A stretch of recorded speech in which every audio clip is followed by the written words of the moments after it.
Imagine you are driving a train through rural India at dusk. The light is fading, and the only thing visible is the narrow corridor illuminated by your own headlights. Suddenly, a figure appears in the mist, a woman running alongside the tracks. She moves with an impossible speed, keeping pace with the engine before vanishing into the darkness.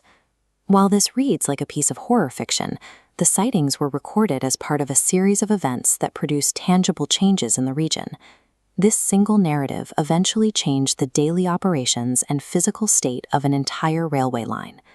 The center of this story is Begunkodor Railway Station, located in the Purulia district of West Bengal. Today, the station serves its community without incident. Trains stop here on schedule, and passengers move freely along the platforms. But for decades, this normalcy was non-existent. The station's reputation was defined by a different identity entirely.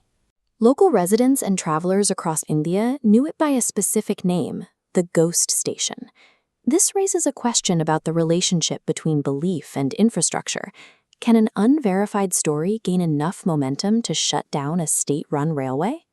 When the station opened in the 1960s, it was a project of practical necessity, built to connect rural communities to the wider national network.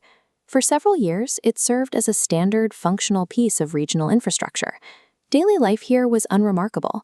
It was a place for commuters to wait for their connections and for local goods to be transported. The timeline shifted in the late 1960s, when the first reports of unusual sightings began to circulate. These early accounts remained within the realm of local folklore, unverified stories shared among the community rather than confirmed occurrences. Eventually, the physical reality of the steel tracks and the ethereal nature of the rumors began to clash. The folklore grew more specific. Reports described a woman standing near the rails at night, or a figure moving just at the edge of the light. The stories moved quickly from local residents to the railway workers themselves. This led to visible changes. Passengers avoided the dark station, traveling miles out of their way rather than wait on these platforms. The crisis became operational when staff reportedly refused to work the late shifts, fearing what they might encounter in the isolation of the station. This is a documented example of social contagion. When a shared anxiety spreads through a group, it doesn't require a physical threat to cause a total breakdown in logic. The station was eventually abandoned. For decades, the buildings were left to decay, and the tracks were reclaimed by the landscape. To understand why it closed, we must look at the gap between the legend and the actual evidence. Accounts from that era are notoriously inconsistent. Some described a figure at the platform edge, others near the signals, while many reported hearing sounds. Viewed together, they reveal a pattern. The shared anxiety of the community became more influential than unverified facts. In an environment primed by fear, ordinary stimuli, like a shadow in the fog or a shifting animal, are often reinterpreted as supernatural threats. The psychological phenomenon was real enough to achieve what a physical blockade could not. It successfully paralyzed a piece of state infrastructure. After 40 years of closure, the need for transit eventually led to the station's reopening in 2009. The return to normalcy was gradual.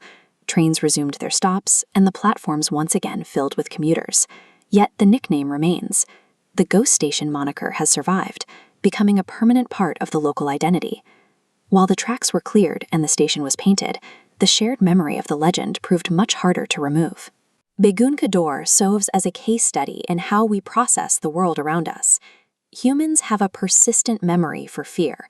We find common ground in sharing unusual experiences, allowing small ideas to grow into a community-wide conviction.